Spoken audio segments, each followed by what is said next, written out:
Sankranti special పిండి వంటలు అనగానే అందరికీ గుర్తొచ్చేది అరిసెలు, కజ్జికాయలు, కారపూస.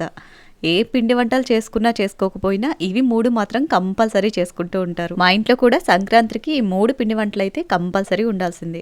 అయితే ఈరోజు వీడియోలో కజ్జికాయలు నేను ఎలా ప్రిపేర్ చేస్తాను, కజ్జికాయలు చేసేటప్పుడు పైన పిండి కానీ లోపల స్టఫింగ్ కానీ మిగిలిపోకుండా 2 కూడా ఈక్వల్ క్వాంటిటీలో ఉండేలాగా ఎలా తీసుకోవచ్చు, కజ్జికాయలు కరకరలాడుతూ క్రిస్పీగా రావాలంటే ఎలా ప్రిపేర్ చేసుకోవాలి, ఇవన్నీ కూడా ఈరోజు వీడియోలో మీతో షేర్ చేస్తాను. లేట్ చేయకుండా వీడియోని స్టార్ట్ చేసేద్దాం. ముందుగా అయితే స్టవ్ ఆన్ చేసేసి అడుగు మందంగా ఉండే కడాయి ఏదైనా పెట్టుకుని 1 టేబుల్ స్పూన్ నెయ్యి వేసేసి నెయ్యి పూర్తిగా కరిగిపోయిన తర్వాత 2 కప్పుల వరకు బొంబాయి రవ్వ యాడ్ చేసుకోవాలి. ఈ ఉప్మా రవ్వ నెయ్యిలో చక్కగా వేగిపోయి పొడి పొడిగా అయ్యి మంచి స్మెల్ రావాలి. అంతవరకు కూడా లో టు మీడియం ఫ్లేమ్లోనే ఈ విధంగా కలుపుకుంటూ ఫ్రై చేసుకోవాలి. ఇలా వేగిన తర్వాత 1 కప్పు కొబ్బరి తురుము యాడ్ చేసుకోవాలి. ఇది వచ్చేసి ఎండు కొబ్బరిని శుభ్రంగా కడిగేసి చిన్న ముక్కలుగా కట్ చేసుకుని మిక్సీ జార్లో వేసి ఇలా మెత్తగా పౌడర్ చేసుకుని యాడ్ చేసుకోవాలి. ఇది కూడా పచ్చివాసన పోయి పొడి పొడిగా అయ్యేంత వరకు ఈ విధంగా ఫ్రై చేసుకోవాలి. ఇలా వేగిన తర్వాత తీసి పక్కన పెట్టేసుకోండి. అండ్ తర్వాత ఇందులోకి నేను స్వీట్నెస్ కోసం పటిక బెల్లం యూజ్ చేస్తున్నాను. మీరు కావాలి అంటే షుగర్ పౌడర్ కూడా యూజ్ చేసుకోవచ్చు. నేనైతే పటిక బెల్లాన్ని ఈ విధంగా మెత్తగా గ్రైండ్ చేసుకుని తీసుకున్నాను. కొబ్బరి రవ్వ కలిపి 3 కప్పులు తీసుకున్నాం కదా, సో నేను పటిక బెల్లం పౌడర్ వచ్చేసి 1.5 కప్పు యాడ్ చేశాను. స్వీట్నెస్ అనేది కరెక్ట్గా సరిపోయింది. మీరు కావాలి అనుకుంటే ఇంకొంచెం యాడ్ చేసుకోవచ్చు. 1.5 కప్పు వరకు కూడా షుగర్ పౌడర్ యాడ్ చేసుకోవచ్చు. అండ్ ఇందులోకి ఫ్లేవర్ కోసం 1 స్పూన్ ఇలాచీ పౌడర్ని కూడా వేసేసి చక్కగా అంతా కూడా ఇలా మిక్స్ చేసేసుకుంటే స్టఫింగ్ అనేది రెడీ అయిపోతుంది. ఈ స్టఫింగ్ని ఒక్కొక్కరు ఒక్కొక్క విధంగా ప్రిపేర్ చేస్తూ ఉంటారండి. నేను ఇక్కడ బొంబాయి రవ్వతో ప్రిపేర్ చేస్తున్నాను కదా, కొంతమంది పుట్నాలతోటి, కొంతమంది డ్రై ఫ్రూట్స్ తోటి కూడా ప్రిపేర్ చేస్తూ ఉంటారు. బట్ మ్యాక్సిమం అందరూ కూడా ఉప్మా రవ్వతోటే ప్రిపేర్ చేస్తారు. ఈ ప్రాసెసే సింపుల్గా ఉంటుంది, ప్లస్ టేస్ట్ కూడా చాలా బాగుంటుంది. ఇలా కలుపుకుంటే స్టఫింగ్ రెడీ అయిపోయినట్టే. ఇది పక్కన పెట్టేసుకోండి. అండ్ తర్వాత ఇంకొక గిన్నెలోకి ఇలా జల్లెడ పెట్టేసుకుని 3 కప్పుల మైదా పిండి, రుచికి సరిపడా ఉప్పు వేసుకోవాలి. ఒక 1/2 స్పూన్ ఉప్పు యాడ్ చేసుకుంటే సరిపోతుంది. అంతా కూడా ఈ విధంగా జల్లించుకొని తీసుకోవాలి. ఇలా జల్లించుకోవటం వల్ల పిండిలో ఏమైనా నలకలు ఉన్నా లేదంటే ఉండలుగా ఉన్నా అదంతా కూడా పోయి కలిపేటప్పుడు నీట్గా కలుస్తుంది. చక్కగా అంతా కూడా ఇలా కలిపేసేసుకుని ఇందులోకి నెయ్యి యాడ్ చేసుకోవాలి. నేను ఇక్కడ నెయ్యి యాడ్ చేస్తున్నాను కదా, మీకు నెయ్యి అవైలబుల్ లేకపోతే మీరు ఆయిల్ కూడా యాడ్ చేసుకోవచ్చు. ఒక 3 టేబుల్ స్పూన్స్ వరకు నెయ్యి వేసేసుకుని చక్కగా అంతా కూడా ఈ విధంగా కలిపేసుకోవాలి.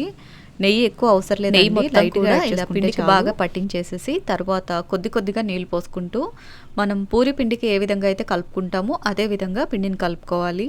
నేను ఇక్కడ మైదా పిండితో ప్రిపేర్ చేస్తున్నాను కదా, మీరు కావాలి అనుకుంటే మైదా పిండి ప్లేస్లో గోధుమ పిండి కూడా యూజ్ చేసుకోవచ్చు.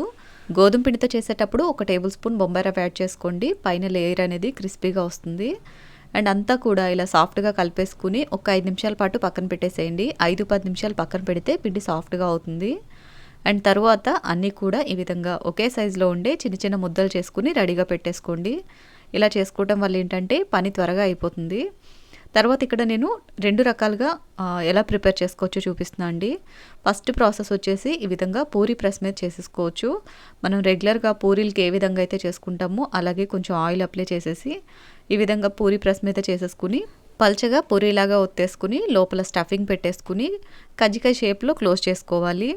ఈ ప్రాసెస్ అనేది సింపుల్గా ఉంటుంది, కానీ మనకి పూరి ప్రెస్ మీద చేస్తే ఏంటంటే కొంచెం మందంగా వస్తాయి. మనం ఎంత గట్టిగా ప్రెస్ చేసినా అవి అంత పలచగా అయితే రావు కదా, సో చేత్తో చేసుకోవడమే బెటర్ అనిపించింది నాకైతే. అండ్ దీనికి షేప్ ఇవ్వడం కోసం నేను ఇక్కడ ఫోర్క్ యూజ్ చేస్తున్నాను. మీ దగ్గర కజ్జికాయలు చేసేది కనుక అవైలబుల్ ఉన్నట్లయితే దాంతో సింపుల్గా చేసేసుకోవచ్చు.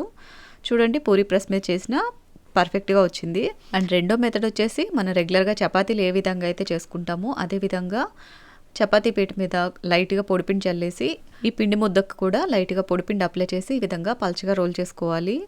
అండ్ రౌండ్గా చేసేసుకున్న తర్వాత మధ్యలో ఎంత అయితే స్టఫింగ్ పడుతుందో అంత పెట్టేసుకుని చుట్టుపక్కలంతా కూడా లైట్గా వాటర్ అప్లై చేసి క్లోజ్ చేశారంటే ఆయిల్లో వేసాక కూడా విచ్చుకోకుండా పర్ఫెక్ట్గా అంటుకుంటుంది. ఇక్కడ మనం పొడిపిండి వేస్ట్ చేసాం కాబట్టి అంత ఈజీగా అంటుకోదు, సో వాటర్ అప్లై చేయటం అనేది కంపల్సరీ. చుట్టుపక్కల ఇలా వాటర్ అప్లై చేసుకుని అంటించారంటే సింపుల్గా అంటుకుపోతుంది. అండ్ దీనికి డిజైన్ ఇవ్వటం కోసం ఫోర్క్ తోటి ఈ విధంగా లైట్గా ప్రెస్ చేశారంటే మనకి పూరి కూడా ఎడ్జెస్ గట్టిగా అంటుకుపోతాయి, అలాగే డిజైన్ కూడా వచ్చేస్తుంది. ఇదే విధంగా అన్నీ కూడా ప్రిపేర్ చేసేసుకుని ఒకదానికొకటి అంటుకోకుండా దూరంగా పెట్టాలి. ఇవి ఒకదానికొకటి ఈజీగా అంటుకుపోతాయండి. సో అందుకని ఈ విధంగా విడివిడిగా పెట్టుకుని అన్నీ కూడా రెడీ చేసుకోవాలి. తర్వాత డీప్ ఫ్రైకి సరిపడా ఆయిల్ పెట్టుకుని ఆయిల్ బాగా వేడైన తర్వాత ఈ కజ్జికాయలన్నీ కూడా ఆయిల్లో ఎన్నైతే పడతాయో అన్ని మాత్రం వేసుకుని స్టవ్ని మీడియం ఫ్లేమ్లో పెట్టి 2 వైపులకి కూడా తిప్పుకుంటూ ఈ విధంగా మంచి కలర్ వచ్చేంత వరకు ఫ్రై చేసుకోవాలి. కజ్జికాయల చెక్కతో చేసిన వాటికి వీటికి డిఫరెన్స్ ఏంటి అంటే కజ్జికాయల చెక్కతో చేసిన వాటిలో స్టఫింగ్ అనేది కొంచెం ఎక్కువ పడుతుంది. అండ్ మనం ఇట్లా చేతితో ప్రిపేర్ చేసిన వాటిలో స్టఫింగ్ కొంచెం తక్కువ పడుతుంది. క్రంచీనెస్ అనేది ఎక్కువ ఉంటుంది. నాకు తెలిసి ఇవే టేస్టీగా ఉంటాయి వాటికన్నా కూడా. చూడండి ఇలా మంచి కలర్ వచ్చేంత వరకు ఫ్రై చేసుకున్నారంటే ఎంతో రుచికరమైన కజ్జికాయలు రెడీ. ఎగ్జాక్ట్గా ఇదే కొలతలతో చేశారంటే మీకు పైన పిండి కానీ లోపల స్టఫింగ్ కానీ ఏది మిగలకుండా కరెక్ట్గా సరిపోతుంది. అండ్ ఈ కజ్జికాయలని మీరు 1 మంత్ వరకు కూడా స్టోర్ చేసుకోవచ్చు. సో తప్పకుండా సంక్రాంతికి మీరు ట్రై చేయండి. మీకు ఎలా కుదిరిందో కామెంట్ చేయండి. ఈ రెసిపీ నచ్చితే లైక్ చేయండి. ఇలాంటి మరిన్ని ఇంట్రెస్టింగ్ వీడియోస్ని మిస్ అవ్వకుండా చూడాలి అనుకుంటే మినీ టీవీ రేణుస్ కిచెన్ ఛానల్ని సబ్స్క్రైబ్ చేసుకోండి. Thank you for watching. మరో మంచి వీడియోతోటి మళ్ళీ కలుద్దాం.